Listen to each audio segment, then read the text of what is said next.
Hindi tinututulan ni Senate President Francis Cheese Escudero ang paghain ng Certificate of Candidacy ni Pastor Apollo C. Quiboloy para sa 2025 senatorial elections.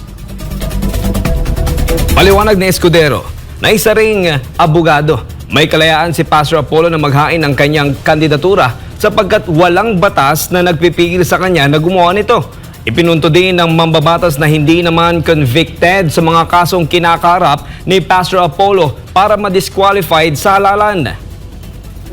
Karapatan niya yun dahil hindi pa naman siya convicted by final judgment na nag-disqualify sa kanya na tumakbo o umupo o humawak na anumang pwesto sa pamahalaan.